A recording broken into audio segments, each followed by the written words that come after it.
સુરેન્દ્રનગરથી સમાચાર જ્યાં લારી ધારકોને હટાવતા ઉગ્ર વિરોધ પ્રદર્શન કરવામાં આવ્યું 500 થી વધુ લારી ધારકોએ પોપટપરામાં એકઠા થઈને સૂત્રોચ્ચાર કર્યા શહેરમાં અલગ અલગ જગ્યા પરથી લારી ગલ્લાના દબાણો દૂર કરવામાં આવ્યા લારી ધારકોની પાલિકાની કાર્યવાહીના પગલે રોજીરોટી છીનવાયાનો આરોપ છેલ્લા 5 દિવસથી લારી ધારકોનો ધંધો રોજગાર બંધ છે લારી ધારકોની વૈકલ્પિક જગ્યા ફાળવવા માટેની માંગ છે જો વૈકલ્પિક જગ્યા નહીં ફાળવાય તો વધુ ઉગ્ર આંદોલનની ચીમકી તેમણે ઉચ્ચારી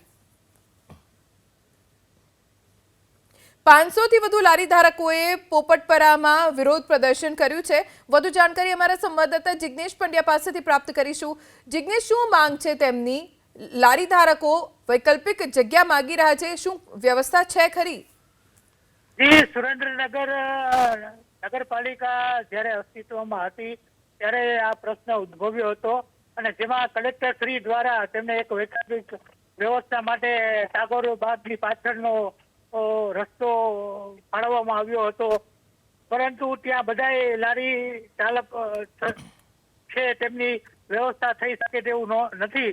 તેના કારણે તે લારીવાળા ફરી રસ્તા ઉપર જ ઉભા રહેતા હતા અને જેના કારણે મહાનગરપાલિકા બન્યા બાદ મહાનગરપાલિકા કોર્પોરેશન થયા બાદ કોર્પોરેશનના જે વહીવટી ચાર્જ છે તે સંભાળ્યા બાદ કમિશનરે બધાએ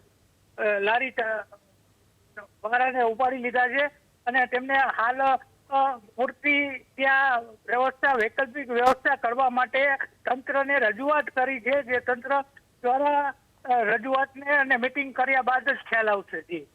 આભાર જિગ્નેશ જાણકારી આપવા માટે